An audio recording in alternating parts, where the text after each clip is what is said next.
Hello, and welcome to the Fancy Scientist podcast. Today's episode was inspired by a LinkedIn post made by Soto. I actually came across her post because it was in a post on the Society for Conservation Biology forum. And she shared this original LinkedIn post that she created about a meme from Modern Family. And it was screenshots of Gloria. If you don't know Modern Family, it's a super funny show. I love it. Gloria is from Colombia, therefore, she grew up speaking Spanish. And she is married to an American and now lives in the United States. And she is expressing frustration in this scene, and she says, "Do you even know how smart I am in my native Spanish language?" So this post written by Anna was all about language justice in conservation, which is a super important topic because conservation work is mostly done in English, which means that it excludes people by nature who don't speak English. And historically, there has been so much conservation work done around the world by Westerners, people from Europe, people from the United States, going to other countries, including myself. I did my PhD research in Gabon. I did a lot of work in Kenya. And this has been the model for a really long time. And when I actually started doing my career, it really launched in Kenya when I started study abroad. We learned about the importance of community, and we learned about how so many conservation efforts backfired because they didn't incorporate the local community. And instead, even government agencies were taken over by, or were not taken over, they were led by non-Kenyans. And so this has happened a lot across the world, where Western scientists, Western ideas have dominated conservation. And as I mentioned, this hasn't worked out well for conservation in many situations. And it's not only unfair to exclude the people, but again, it doesn't necessarily lead to the most effective solution and can even backfire. So today I was so inspired by Anna's LinkedIn post. I thought it was just so well written. And it just brought such an amazing point up that lots of us probably don't think about. And that one that I can really empathize with, because as I mentioned, I did my PhD research in Gabon and I had to learn French to conduct my research. Pretty much nobody speaks English in Gabon. Or I shouldn't say nobody, but I was in a rural area. But even in the major capitals, people primarily speak French. It's rare to come across people who speak English. And yes, at the field station, I did have a director who was English. She was from the UK, but working with all the field assistants, I would be one-on-one with somebody in the field and talking to them about how we were going to collect data, what we were going to do, the plans, and this all had to be done in French. And I'm not somebody who can naturally pick up languages. I'm not great at it. Even I lived in Kenya for a year, and I didn't try that hard to learn Kiswahili, but I also didn't absorb it. I'm just not that great at languages. So it would be really frustrating to, want to convey something and not know how to do it. So I can't even imagine how frustrating it would be to talk about scientific concepts or creating projects or just these higher level ideas rather than just like working in the field in a different language. And I give so much credit to people who learn English to work in this field. It just must be so challenging. And then also on top of that, I am learning Portuguese now because my boyfriend is from Brazil and we're talking about moving to Brazil in the future. And again, in Brazil, it's rare to meet people who speak English. A lot of people do understand, but speak English. And by far, we speak Portuguese most of the time. And it's really frustrating because you want to say things and maybe you understand like what's going on, or people ask you questions, but you can't fully express yourself. So we're going to talk today not only about Anna's incredible incredible experience. Like she grew up in Peru and has done conservation work in Peru. She got her master's in Spain. And then now she actually lives in Madagascar and does a lot of work in Africa. So she is truly a global person who's had to, or who's learned many different languages to conduct conservation work. So she has really credible experience herself. And then, of course, we talk about this issue of language justice. Today is a really important episode for all people interested in conservation, working in conservation. I highly recommend you stay tuned and listen to this episode. There's so much to learn here. And Anna is just a fantastic, amazing human being. She has done so many incredible things and is continuing to do such great work. Hi, Anna. Welcome to the Fancy Scientist podcast. I am so excited to chat with you today. Hi, Stephanie. I'm really excited too. I've been looking forward to having this opportunity to chat more about language justice today. Yeah. So I first came across your profile because you had a post about something called language justice.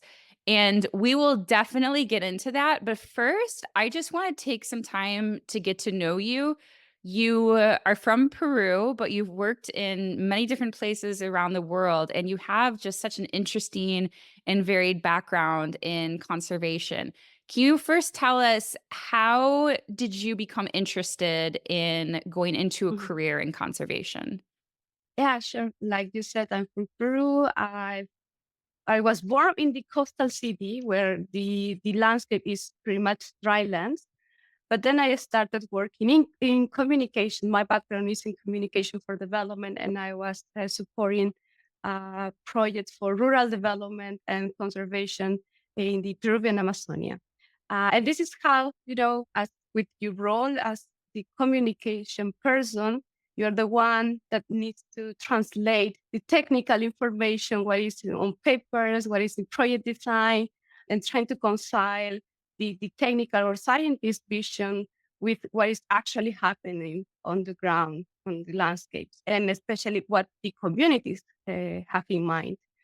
So I've been more involved. And then I realized that this is probably something very obvious, but the interconnection between the social, ecological, economic perspective, we know that we are talking about the same thing, but it seems that in our projects, we were not talking in that way. We were not addressing the challenges in this comprehensive way. We are focused on, all right, so the conservation practices will be this, the communication will be this, the social strategy will be this, and so on. So in that way, I start just moving my communication background to see the intertwined links. And that is part of your narrative at the end. It's not only about what you communicate in a beautiful brochure about your project, it's actually how you understand the type of conservation initiative that you are developing.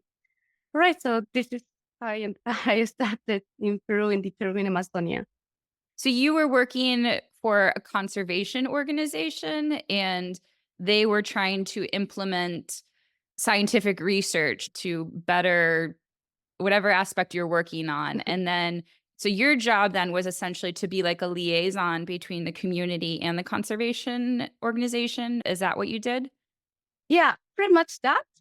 And I would say that the organization where I was working in the Peruvian Amazonia, they already knew that the conservation projects must integrate the social perspective. So the projects were about livelihoods, community engagement. That there was a component about language as well, Mhm. and of course the scientific evidence that you need to inform those strategies. And there was an important component on policy and governmental relationships as well. So I was the communication coordinator for projects on the Alto Mayo landscape in the northern Peru, the western Peru, in a province called Moyobamba and Rioja.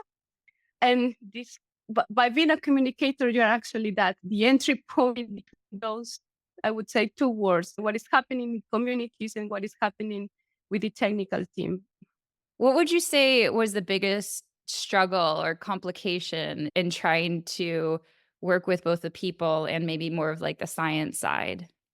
I would say is try to integrate your development vision, because what you are proposing about conserving faces, conserving a species, is can be different from what the technical team, the people that study different natural science or policy science have in mind, in comparison what the local people can expect or can desire or aspire for their future. At the end, it's about their own well-being, what is at stake.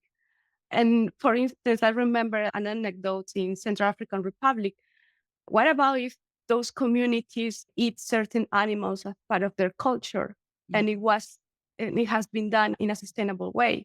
But then other type of pressures change that habit or change the tradition, and now you are not considering those people as hunters, but you are considering as poachers Mhm. because the law is referring to them in a different way.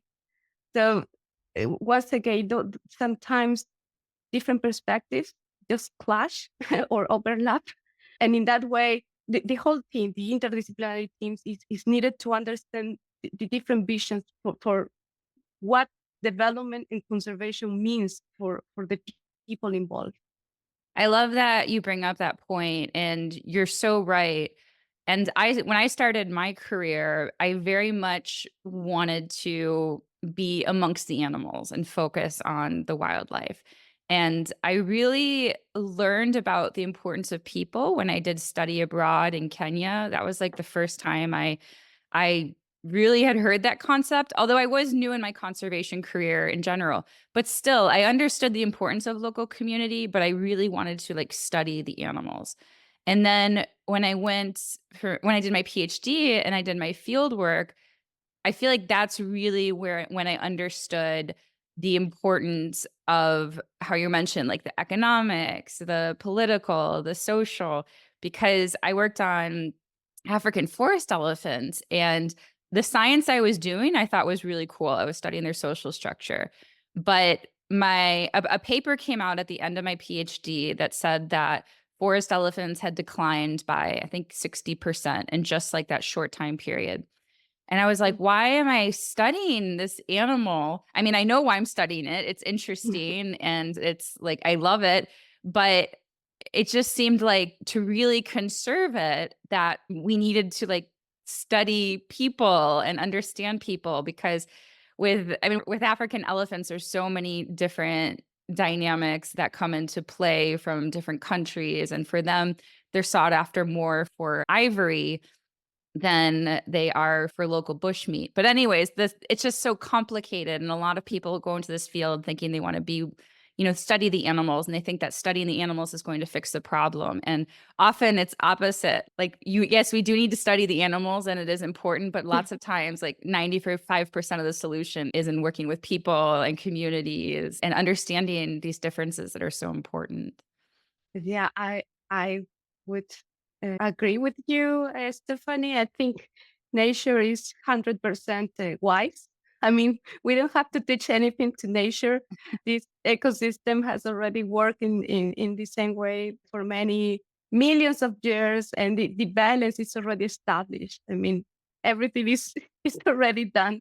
But we are the one that are altering, modifying that kind of balance and the dynamics in our planet, isn't it? And I would say, if you see the whole set of problems and challenges that we have, environmental and conservation problems and challenges are ultimately problems, behavior problems that were individual and collective behaviors. From the individual perspective, is someone that is polluting the river by throwing away the garbage on the riverbank, or from the collective behavior is about how our consumption habits or the policies that we are supporting by voting certain candidates are also affecting the environment, the place that where we live.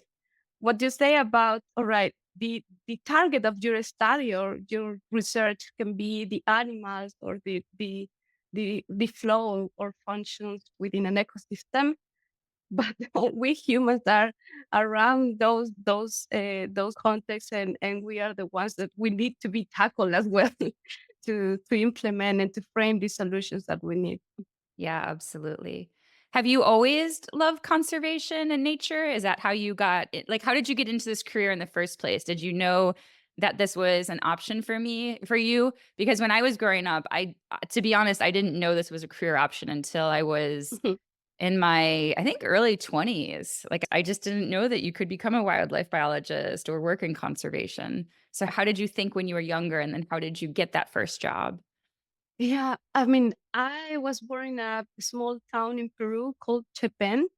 We suffer climate-related disasters like the phenomenon El Niño every summer. There were some years that was even more severe floods, losing our home, trying to find another shelter to spend some days until my family is able to recover themselves.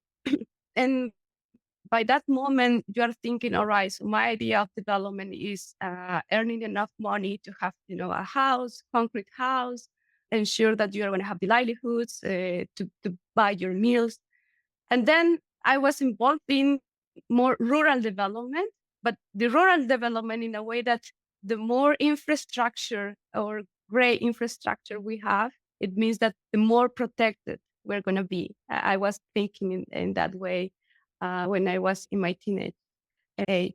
And then when I started working with those rural communities, I came to this moment of realization when you see, oh, you have this farmer family, they can no longer produce or harvest enough food to sustain the family because their land is getting dry.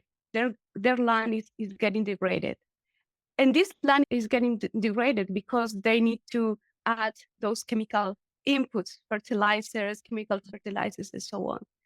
And then you could see that those kids at the family are started suffering from different illness, stomach illness, skin illness, and so on. And because of the water was polluted. And once again, everything was related. So the way that you are trying to earn your money is actually causing you those collateral damage. And then another step back is that once your land is degraded, then potentially there will be an investor that will buy your land because it's no longer profitable for you as a small farmer. And then this investor will just grab many pieces of land and they will start a business. And then that company will hire you to work on your previous land. So I came to this realization of how everything is very interconnected. So social justice or social development is very connected with economic and ecological development as well. And with this idea, I came to the Alto Mayo landscape. I have been the Amazonia Peruana abundant. And I came to this idea of the abundance syndrome. I don't know if you heard before about that in ways that you have seen that there is a lot of forest, rainforest. I mean, there is a bunch of trees over there, and you think that this is not going to get over any time. And people from the communities start thinking in that way. Okay, there is plenty of forest to cut down, to build my home, to sell the wood, and so on. And there is plenty of animals to start just commercializing or using them for other purposes. But the more people got there, or the more unsustainable there were the practices, then they will start losing. And then local communities start realizing that the way that they were connecting with the nature was creating those problems. And once that I was there, I thought that or this is a matter of how we envision our development once again. And this is how I think that conservation is not only about rainforest or lush vegetation. It's about every single area in this planet because everything at the end has a role, play a role in this balance. I love that. Yeah, my boyfriend is actually from Brazil, and this time I went to Brazil for my second time since I've been with him. We went last year.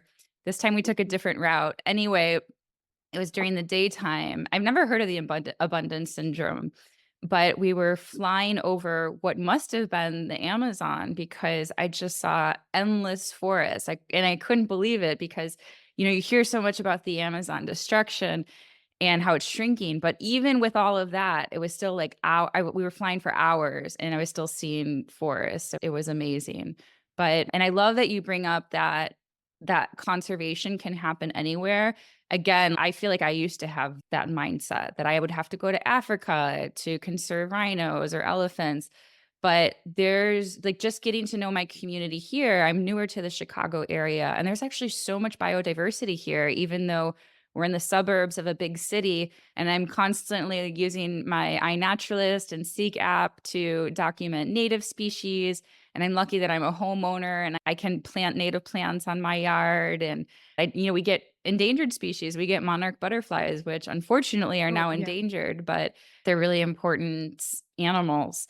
So yeah, you don't have to go really far. But that actually brings me into my next question is you work in Madagascar now, correct? How did you Yes, get so yes. far from Peru? Yeah, I was doing my master in Spain, and then I had an internship opportunity at the Global Landscape Forum 5 years ago.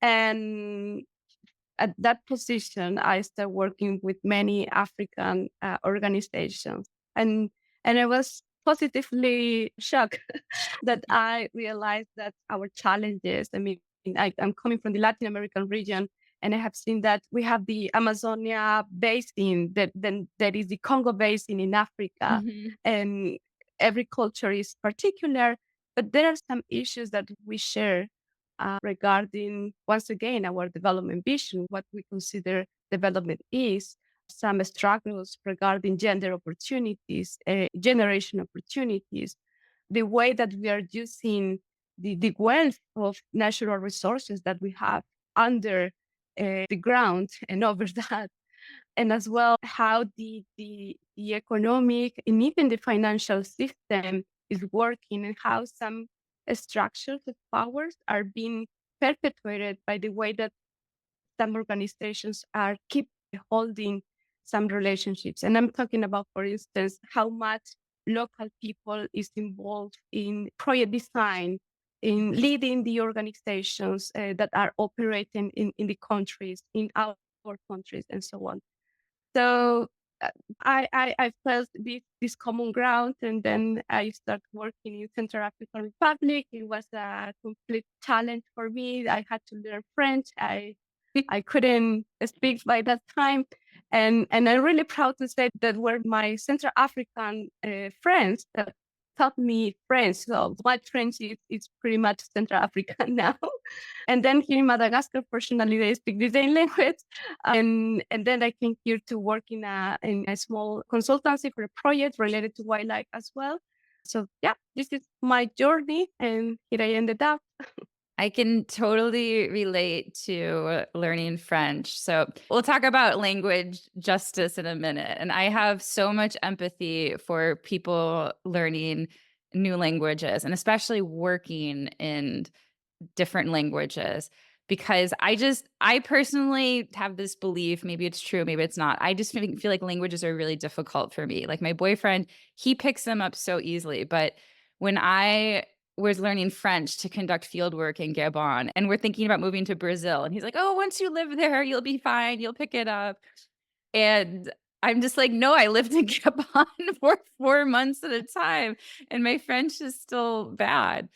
But yeah, so I came across your post, and I think you posted in SCB, in the Society for Conservation Biology forum, and it became popular on LinkedIn and talked about language justice. And it featured a graphic from one of my favorite shows, Modern Family. And for those of you who don't know, Gloria is from Colombia. So she is the wife of an American. How would you describe Gloria? Like she's more lighthearted and stuff like that. And I don't know, I love Gloria, but anyway, I wouldn't say that her character is dumb by any means, but in this scene, I can't remember the context of it, but she's feeling not smart, and she says something along the lines of, like, "Do you even know how smart I am in my language?" Like, other people are making her feel that she's not that smart. So can you talk about what language justice is and how that scene or how that graphic like captures maybe how you or other people are feeling, or it describes how this movement is? Yeah, first of all, I think language justice refer to one of the myriad components of the justice scope. I mean, we just talk about social climate justice, and language is another component. And I personally feel very related to what Gloria was feeling there, because in your own language, of course, you have your words at hand. Mhm. You already have your idioms and those figures, symbolic figures that you have to express ideas. And when you have to interact in a global environment or with global colleagues, if you don't have those skills to express accurately those ideas, then of course you will feel frustrated. Sometimes, like, I have something to say, but I don't find the words. That is a common thought.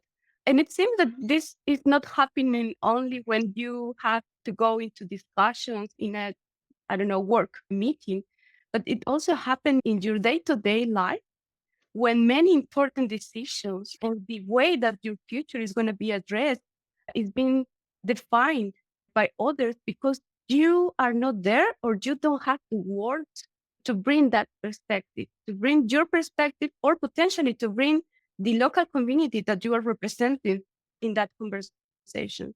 So that language justice is about having exerting that right, having the full possibility to express your ideas, your contributions, your concerns, those ideas that can be expressed in your own language so that you can be authentic, you can truly describe what you are going through, and you can plan as well the solutions that you are envisaging for your community or for your role in any conservation or development initiative.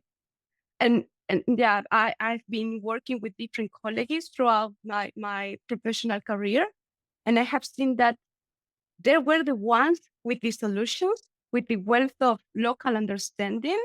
But when there was the time to go to a forum, to go to a global event, or even to be interviewed in a podcast or interviewed by the media, because to get to have this global outreach, then you will need to speak English, for instance.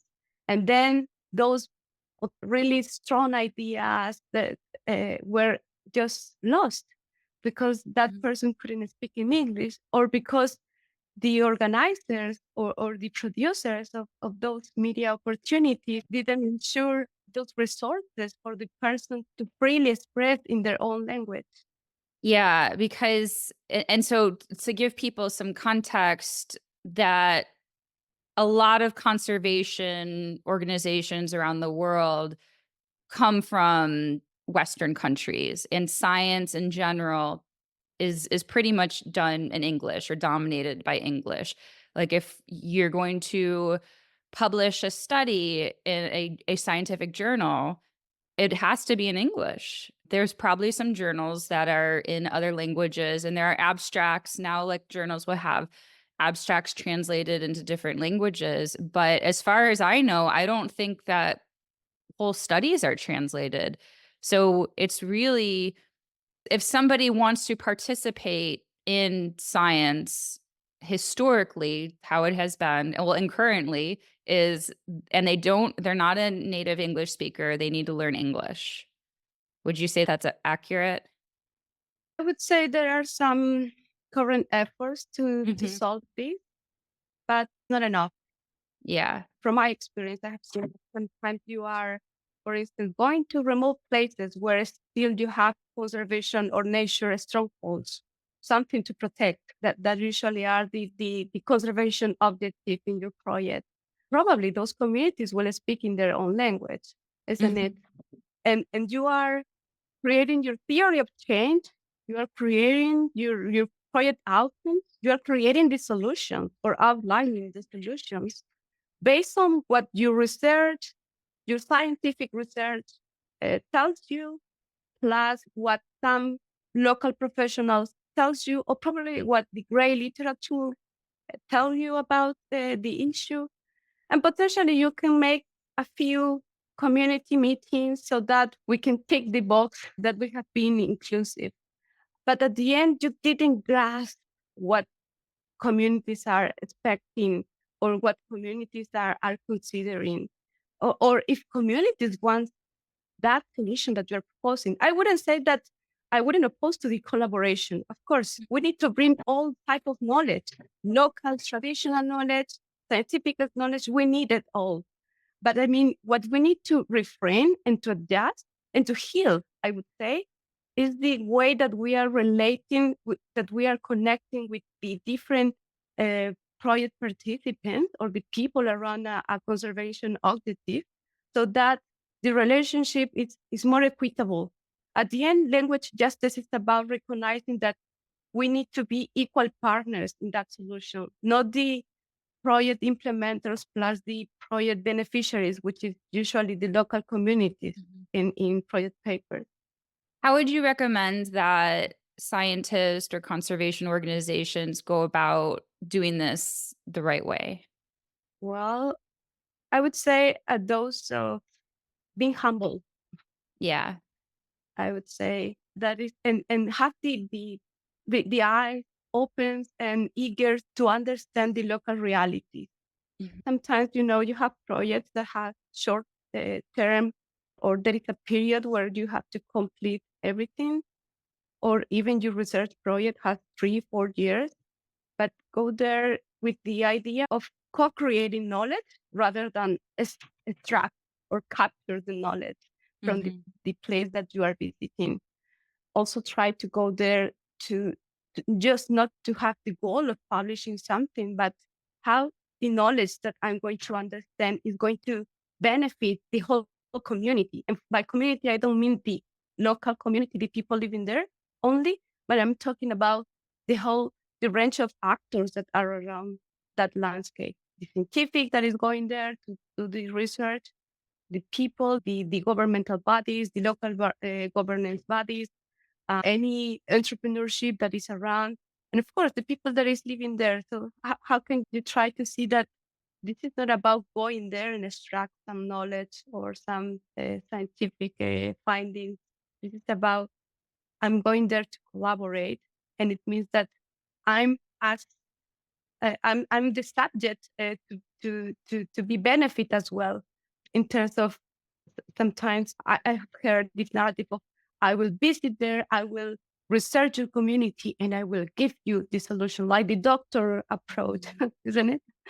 So my first suggestion would be let's go humble and let's go open to co-create, not to extract. I love that. Yeah, when I was in Gabon, the field assistants, they would tell me that they were surprised that, like, I let them make decisions. I mean, they were my guides because literally these were very dangerous forests. Elephants could charge you and kill you. People have died in those forests. But often, like, they would expect me as a scientist to make the decision about, like, where we're going or something. I'm like, "Why?" Like, "You guys know this forest. Like, why would I make the decision? Like, I'm looking to you guys for your expert knowledge." But they were really surprised by that because they said so many I worked at a research station. They said so many people just go there and just, like, kinda dictate, like, what for them to do, and didn't really take the time to get to know them or learn about what they thought about the forest or what they thought about the study subject. So I love that you say that. Thank you, Stephanie. I have noticed differences. This is not necessarily for language justice, but more about inclusivity as a whole.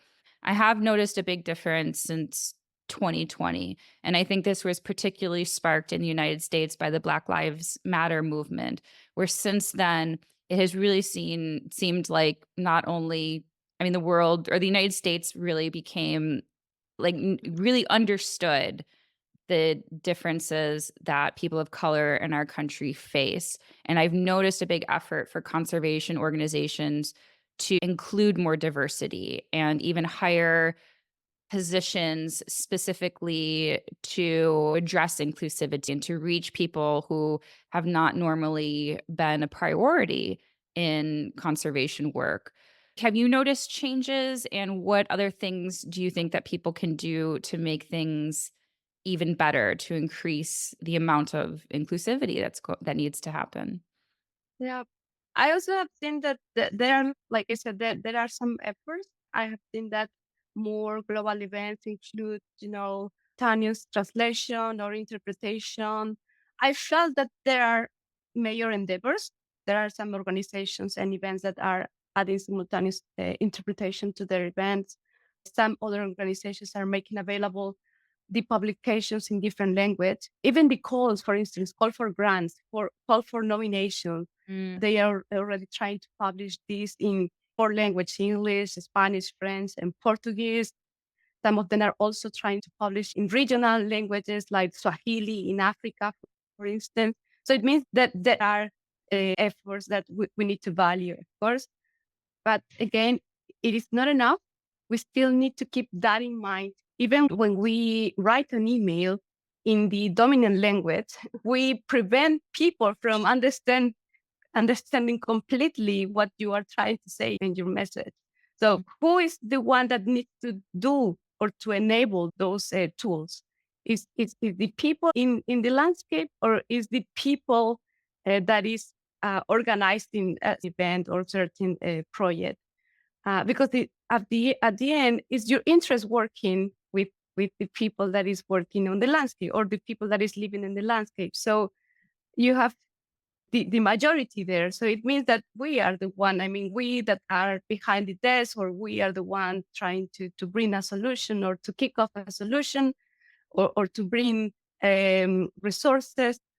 We are the one that needs to be adapted to the local culture, not the other way around. mm, They will be the host.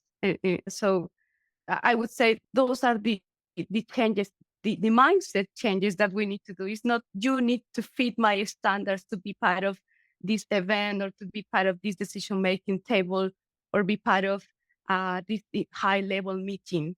It's not in that way. Otherwise, like I said, we're going to lose many of valuable and rich things that local people can tell us.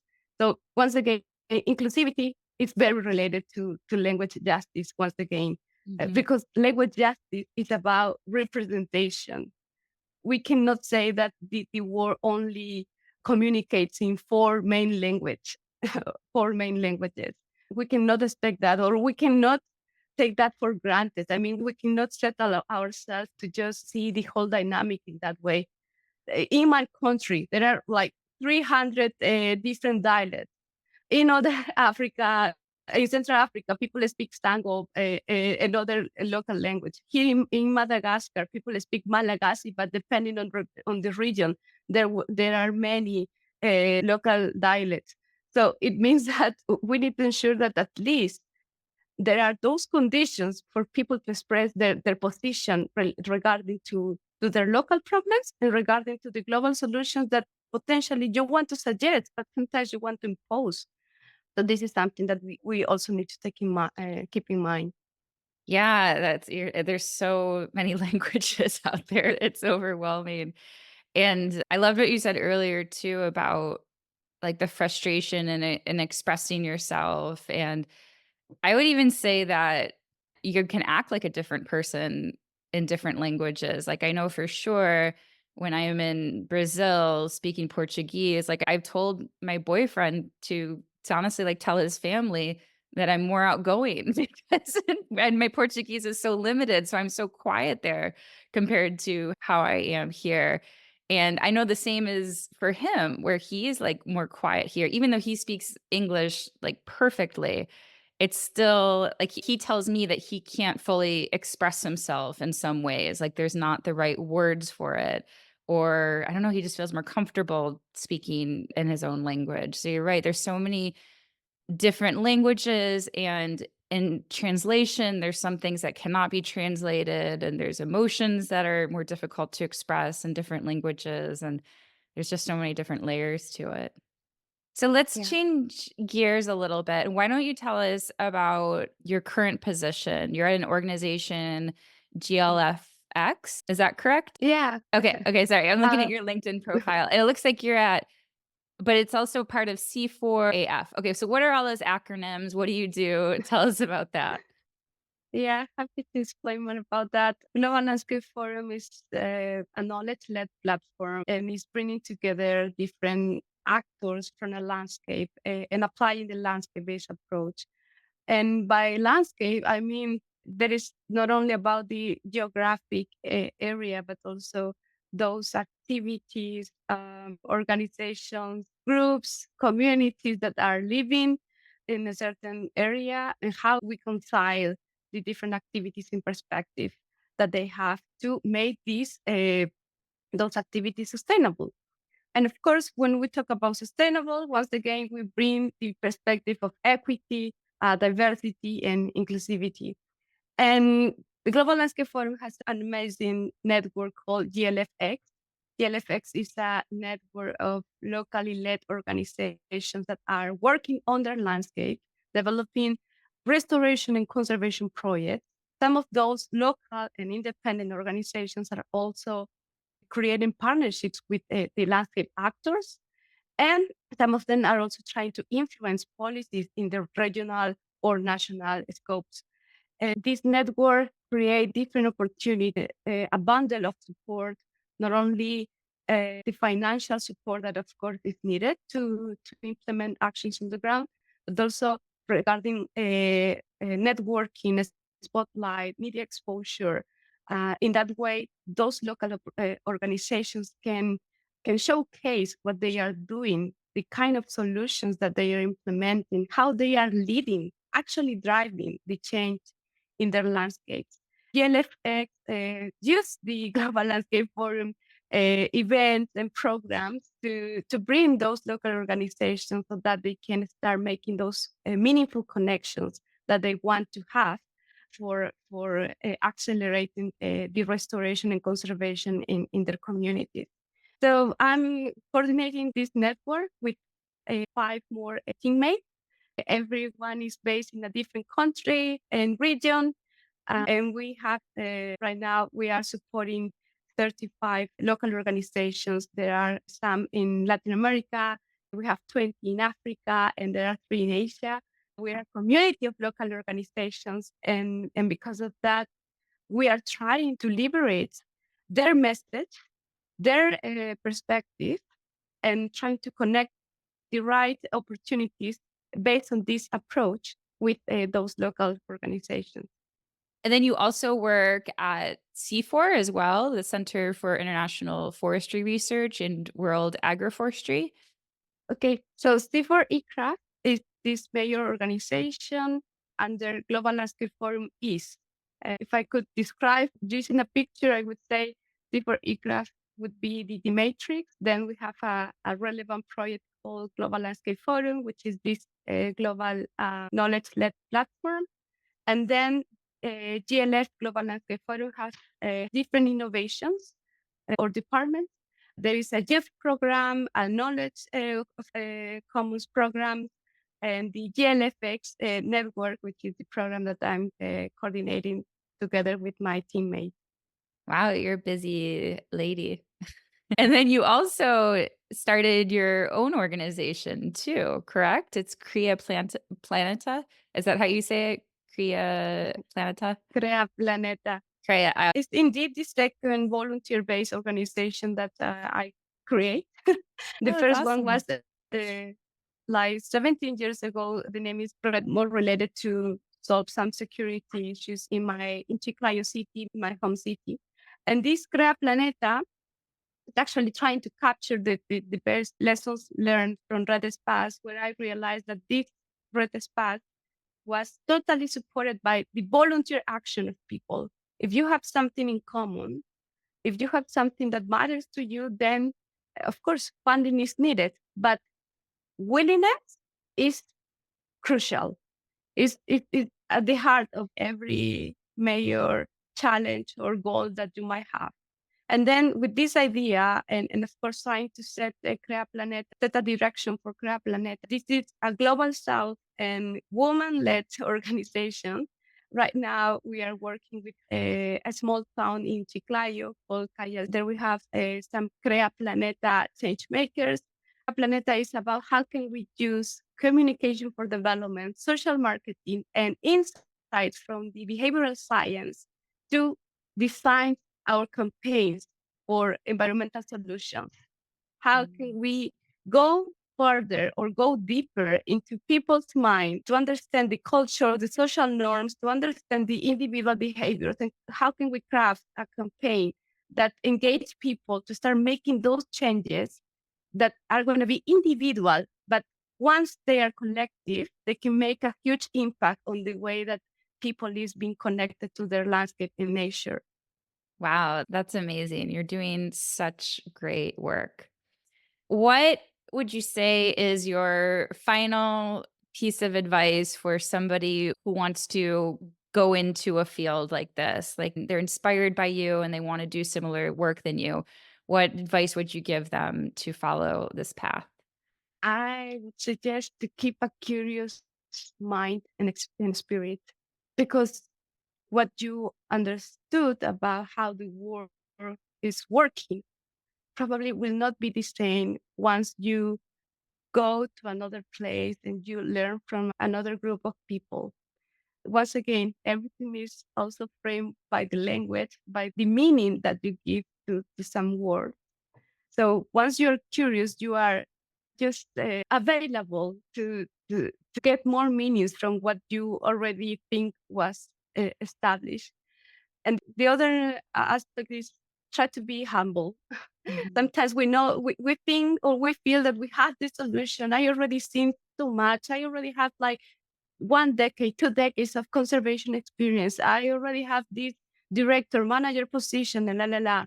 And you think that because of that, you already know how to solve things. But if that would be in that way, then why we have the same and biggest challenges till now?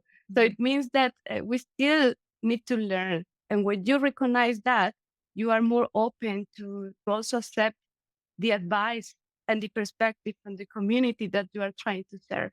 Mhm. So be curious and be humble. That would be my advice. That's great. Well, thank you so much today for chatting with us. I have learned so much from you, and you have such an incredible background. I look forward to following your journey.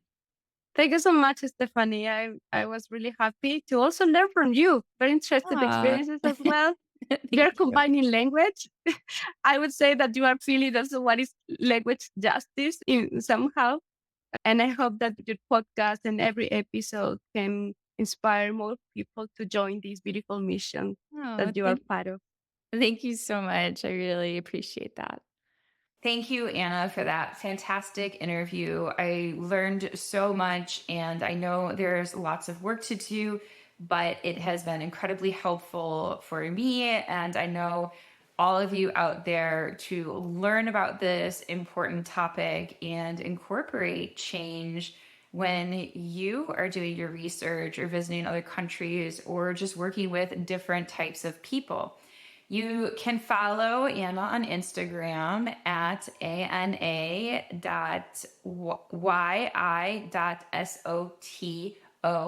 And then you can also find her on LinkedIn by searching for her name. And I will also be having links in the show notes as well, so you can easily find her. I highly recommend that you share this podcast so that other people understand this important issue and that we really start making some changes in the conservation field and bring back the power to the local communities and really do conservation at the grassroots level with people, not just thinking about them as an afterthought, but really engaging them in the process. And like Anna said, coming humble, coming willing to co-create, not that we're the ones putting our information on people, that we're working from a place of togetherness, from humbleness, from co-creation.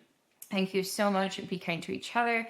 Be kind to animals as always. And I'm so excited to see you on the next episode of the Fancy Scientist podcast.